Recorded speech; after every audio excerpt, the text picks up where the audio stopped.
வணக்கம். நான் முருகன்.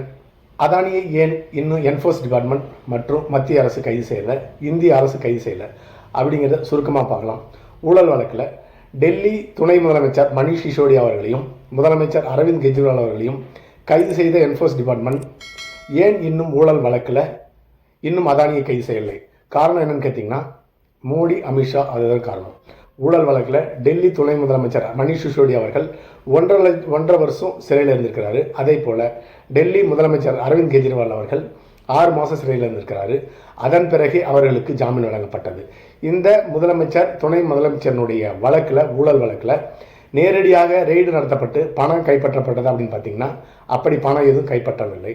அடுத்ததாக பேங்க் மணி டிரான்சாக்ஷன் மூலமாக ஏதாவது ஆதாரம் கிடைத்திருக்குதா அப்படின்னு பார்த்தீங்கன்னா, அதுவும் கிடையாது. இது எல்லாமே ஊகங்களின் அடிப்படையில், அதாவது ஊழல் நடைபெற்றிருக்கலாம் அப்படிங்கிற ஊகங்களின் அடிப்படையில் அவர்கள் கைது செய்யப்பட்டு 1.5 வருடத்திற்கு மேலே சிறை இருந்தார்கள். அந்த சிறைக்கு காரணம் இடி கிடையாதுங்க, மோடி, அமித்ஷா மற்றும் ஆர்எஸ்எஸ் கூட்டணி தான். இந்த துணை முதலமைச்சர் மற்றும் முதலமைச்சர் கைதுக்கு காரணம் அவர்கள் தான். அதே போல அதானி தற்போது கைது செய்யப்படாததற்கும் காரணம் ஆர்எஸ்எஸ், அதானி, மோடி கூட்டணி தான். சரி, இந்த முதலமைச்சர் துணை முதலமைச்சருடைய வழக்குகள் டெல்லி உயர்நீதிமன்றம், டெல்லியில் உள்ள உச்சநீதிமன்றம் மற்றும் உச்சநீதிமன்ற மிகப்பெரிய இந்திய ஜனநாயகத்தின் தலைமை பொறுப்பில் இருக்கிற உச்சநீதிமன்ற தலைமை நீதிபதி பெஞ்ச் முன்னாக இந்த வழக்கு ஏராளமான முறை சென்ற பொழுது அவர்களுக்கு தொடர்ந்து ஜாமீன் மறுக்கப்பட்டது. அப்படி ஜாமீன் மறுக்கப்பட்டதுக்கு காரணம் என்ன அப்படின்னு கேட்டிங்கன்னா, இந்திய அரசியலமைப்பு சட்டத்தை பின்பற்றாமல் இந்திய நீதிபதிகளும் நீதித்துறையும் ஆர்எஸ்எஸ்னுடைய உத்தரவையும் அரசியல்வாதிகளுடைய உத்தரவையும் பின்பற்றினதான் இதற்கு காரணம் என்று நாம் எடுத்துக்கொள்ள வேண்டும். ஏன்னு கேட்டிங்கன்னா, ஏராளமான முறை மேல்முறையீட்டுக்காக டெல்லி உயர்நீதிமன்றத்தாலும் உச்சநீதிமன்ற மற்ற நீதிபதிகளையும், சில முறை உச்சநீதிமன்ற தலைமை நீதிபதியும் இந்த துணை முதல்வரும் துணை முதலமைச்சருடைய வழக்கறிஞர்கள் அணுகிய பொழுது தொடர்ந்து ஜாமீன் மறுக்கப்பட்டது. இந்த ஊழல்வாதிகளுக்கு தங்களால் ஜாமீன் வழங்க முடியாதுன்னு சொல்லிட்டு ஒரு நேர்மையான கடவுளை போல தான் நீதிபதிகள் அப்பொழுது தங்களுடைய வார்த்தைகளை உபயோகப்படுத்தினார்கள். குறிப்பாக உச்சநீதிமன்ற அப்போதைய தலைமை நீதிபதி டிஒய் சந்திரசூட் அவர்கள் தொடர்ந்து ஜாமீன் மறுக்கப்பட்டது அவர்களால். ஏன் அப்படின்னு தொடர்ந்து நமக்கு புரியாத காரணமாக இருந்தது. அவர் ஓய்வு பெறுவதற்கு சில நாட்களுக்கு முன்பாக அவருடைய வீட்டில் நடைபெறும் விநாயகர் சதுர்த்தி விழாவுக்கு இந்திய நாட்டினுடைய பிரதமர் அவர்கள் கலந்து கொண்டு மணி அடித்து அந்த பூஜையை நடத்தி வச்சிருந்தார். அப்பொழுதுதான் இந்தியாவில் உள்ள மக்களுக்கு மட்டுமல்ல, உலகம் முழுக்க உள்ள மக்களுக்கு ஏன் தொடர்ந்து எதிர்க்கட்சிகள் சிறையில் தொடர்ந்து வைக்கப்படுகிறார் அப்படிங்கிறதுக்கு ஒரு விடை கிடைச்சது. அதே போல டெல்லியினுடைய முதலமைச்சர் துணை முதலமைச்சர் அவர்களுக்கு ஜாமீன் வழங்காதது, அதாவது உச்சநீதிமன்ற தலைமை நீதிபதி டிஒய் சந்திரசூட் அவர்கள் ஜாமீன் வழங்காததற்காகவும் அவர் தன்னுடைய பூஜை அறையில் சென்று பூஜை நடத்தி வாக்கு கேட்டிருக்கிறாரு. யார்? ராமபக்தர் இல்லையா, ராமரோடும் விநாயகரோடும் வாக்கு கேட்டிருக்கிறாரு சந்திரசூட் அவர்கள். அவர் ஜாமீன் வழங்குவதற்கு கடவுள் அனுமதி வழங்காத காரணத்தினால்தான் துணை முதல்வருக்கும் முதலமைச்சர்களுக்கும் ஜாமீன் வழங்க முடியாததற்கு காரணம். அதே போல அதானியை எடுத்துக்கொள்வோம்.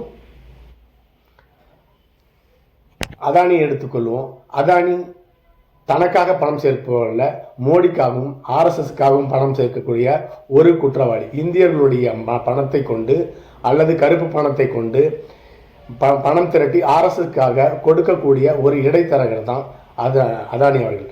அப்படிப்பட்ட அதானி மீது நியூயார்க்கில் உள்ள நீதிமன்றத்தில் FBI புகார் செஞ்சிருக்கிறது.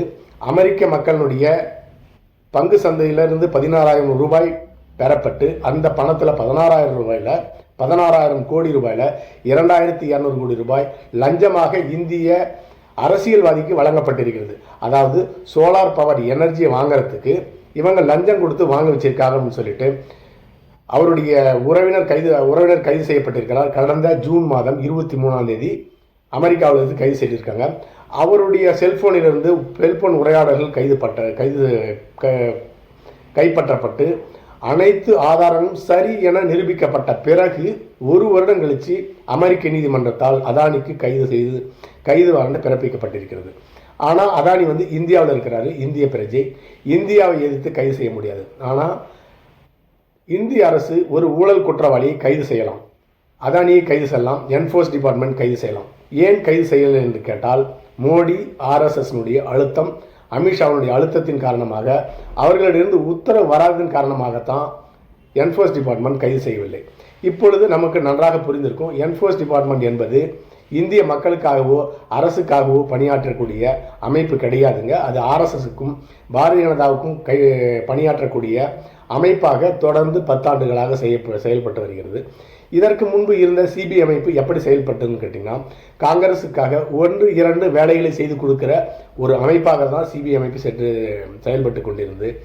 இப்பொழுது என்ஃபோர்ஸ் டிபார்ட்மெண்ட் மற்றும் சிபிஐ 2 அமைப்புமே முழுமையாக ஆர்எஸ்எஸ்க்காகவும் பாரதிய ஜனதா கட்சிக்காகவும் செயல்படும் ஒரு அமைப்பாக மாறிவிட்டது. அதே போல நீதிமன்றங்கள், குறிப்பாக உச்ச நீதிமன்றம், டெல்லி உயர் நீதிமன்றங்கள் ஆர்எஸ்எஸ்னுடைய கட்டுப்பாட்டுக்கும் பாரதிய ஜனதாவுடைய மேல் தலைவர்களுடைய உத்தரவுக்கும் பெரிய அரசியல்வாதிகளின் உத்தரவுக்கும் பணியாற்றுகின்ற ஒரு அமைப்பாக, மத்திய அரசினுடைய அமைப்பாக தான் உயர் நீதிமன்றமும் உச்ச நீதிமன்றம் மாறிவிட்டது. அப்படி ஒரு நேர்மையான ஒரு அமைப்பாக இருந்தால் குற்றமே செய்யாத முதலமைச்சருக்கும் துணை முதலமைச்சருக்கும் ஆண்டு கணக்கில் ஜாமீனே வழங்காத இந்திய நீதிமன்றம், உச்ச நீதிமன்றம் அமெரிக்க நீதிமன்றத்தால் குற்றவாளி என்று அறிவிக்கப்பட்டு கைது வாரண்ட் பிறப்பிக்கப்பட்ட ஒருவரை தானாக முன்வந்து என்ஃபோர்ஸ் டிபார்ட்மெண்ட் கைது செய்யல, மத்திய அரசு அதற்குண்டான நடவடிக்கையும் எடுக்கவில்லை. ஆனால் இந்தியாவில் உள்ள நேர்மையான நீதிமன்றங்களாக இருந்தால் ஏன் அதானி கைதுக்கு தானாக முன்வந்து கைது செய்யப்பட்டு விசாரணை நடத்தலாம்? அப்படி செய்யாதது காரணம் கேட்டிங்கன்னா, நான் ஏற்கனவே குறிப்பிட்டதை போல இந்தியாவில் உள்ள நீதிமன்றங்கள், என்ஃபோர்ஸ் டிபார்ட்மெண்ட், சிபிஐ அமைப்பு எல்லாமே ஆர்எஸ்எஸ்க்கும் பாரதிய ஜனதாவுக்கும் அரசியல்வாதிகளின் உத்தரவுக்கு கீழ்ப்படியும் ஒரு அமைப்பாக மாறிவிட்டது. இந்தியாவினுடைய எதிர்க்கட்சி தலைவராக இருக்கிற ராகுல் காந்தி அவர்கள் கூவி கூவி பேசிட்டு இருக்காரு. அமெரிக்காவால் குற்றவாளி என்று குற்றம் சாட்டப்பட்ட ஒரு குற்றவாளியை உடனடியாக கைது செய்ய வேண்டும் என்று கேட்டுட்டு இருக்காரு. இதை இந்திய அரசும் கண்டுகொள்ளலை, இந்தியாவில் நீதிமன்றங்களும் கண்டுகொள்ளவில்லை. ஏனென்றால் நீதி இப்பொழுது பணத்துக்காகவும் அதிகாரத்துக்காகவும் பணி செய்ய ஆரம்பித்து விட்டது என்பதுதான் உண்மை. அடுத்த பதிவில் சந்திக்கலாம். நன்றி.